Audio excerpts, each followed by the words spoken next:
സാധുദർശനം. പുണ്യാത്മാക്കളെ, പരമപവിത്രമായ ആർഷഭാരത സംസ്കാരത്തിന്റെ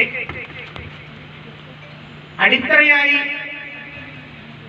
വിളങ്ങുന്ന കേരള സംസ്ഥാനത്തിൽ ജഗദ്ഗുരു ആദിശങ്കരാചാര്യരുടെ പേരിൽ ജീവനോടുകൂടി ജീവകാരുണ്യ പ്രവർത്തനങ്ങളും അതോടൊപ്പം ധർമ്മരക്ഷയും രാഷ്ട്രരക്ഷയും ഗോരക്ഷയും ചെയ്തുകൊണ്ടിരിക്കുന്ന പ്രശസ്തമായ ദിവ്യമായ ചൈതന്യമായ മഠം സ്ഥിതി ചെയ്യുന്ന കാസർഗോഡ് ജില്ലയിൽ ഇടനീർമഠം എന്ന പ്രശസ്തമായ സ്ഥാപനത്തിൻ്റെ മഠാധിപതി പരമപൂജനീയനായ സ്വാമിജിക്ക് എതിരായി കേരളത്തിൽ കഴിഞ്ഞ ദിവസം നടന്ന ആക്രമണത്തെ അഖിൽ ഭാരതീയ സന്ത് സമിതിയുടെ എല്ലാ അംഗങ്ങളും ഭക്തജനങ്ങൾ സമേതം പരിപൂർണമായി എതിർക്കുന്നു, അതിൽ പ്രതിഷേധമറിയിക്കുന്നു.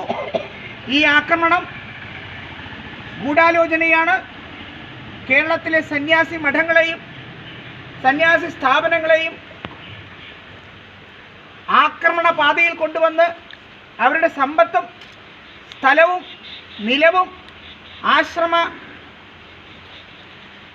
വിഷയങ്ങളും വസ്തുക്കളും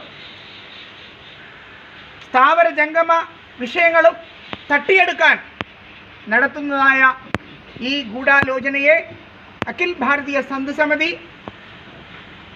അഖില ഭാരത സന്യാസി സംഘം, അഖില ഭാരത സന്യാസി സഭ, ആദിശങ്കര അദ്വൈത അഖാഡ, സംസ്ഥാന സന്യാസി സഭ, പറയപ്പെട്ട പന്തിരുകുലത്തിലെ എല്ലാ ഭക്തജനങ്ങളും ചേർന്ന് പൂർണ്ണമായി എതിർക്കുന്നു, പ്രതിഷേധിക്കുന്നു. സാധുദർശനം.